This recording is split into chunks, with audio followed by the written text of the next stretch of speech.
Walk பண்ணுறதுக்கு வெளியில் வந்தோம். அப்போ தான் சடனாக ஸ்ட்ரைக் ஆனது. நாளை மேண்டி தர்ஸ்டே அப்பம் பண்ணுறதுக்கு பிளேட் இல்லையேன்னு சொல்லிட்டே இருக்கும் பொழுது பக்கத்தில் ஒரு ஃபார்மசி இருந்தது.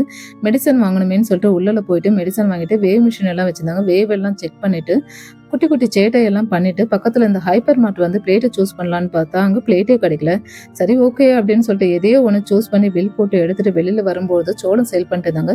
சரி அதை வாங்கிட்டு அதனுடைய ஸ்ட்ரக்சரை பார்த்து 2 பேருமா கமெண்ட் பண்ணி சிரிச்சுட்டு மாற்றி மாற்றி சாப்பிட்டுட்டு ஃபைனலாக மம்மிக்கு கால் பண்ணி அப்பா எப்படி பண்ணுறதுன்னு ப்ரொசீஜர் கேட்டால் மம்மி ஒரு ப்ரொசீஜர் சொன்னாங்க.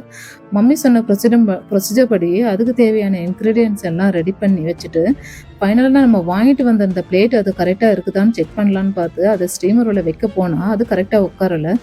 என்னடா பண்ணுறதுன்னு யோசிச்சுட்டே இருக்கும்போது சரி பரவாயில்ல இருக்கட்டும்னு சொல்லிட்டு அதையே ரெடி பண்ணி வச்சுருந்த இன்க்ரீடியன்ஸ் எல்லாம் அதில் ஊற்றி வேக வைக்க வச்சுட்டு அதுக்கு ஒரு தேவையான பாலை ரெடி பண்ணுமேன்னு சொல்லிட்டு தேவையான இன்க்ரீடியன்ஸ் எல்லாம் ரெடி பண்ணிட்டு இருக்கும்போது ஹஸ்பண்ட் வந்து நான் தான் பண்ணுவேன்னு சொல்லிட்டாரு.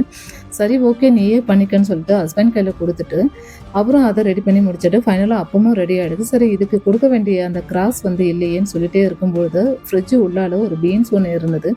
அந்த பீன்ஸை எடுத்து அதை கிராஸ் போல் ஸ்ட்ரக்சர் பண்ணி அது மேலே வச்சதுக்கப்புறம் ஒரு ஃபைனல் லுக்கும் வந்துடுச்சு.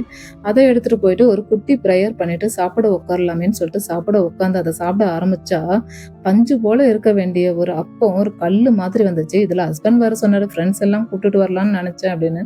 நல்ல வேளை அவங்கள கூப்பிட்டுட்டு வரலையேன்னு நினைச்சிட்டே அன்னைக்கு டே வந்து அப்படியே ஃபினிஷ் பண்ணி ஆயிடுது.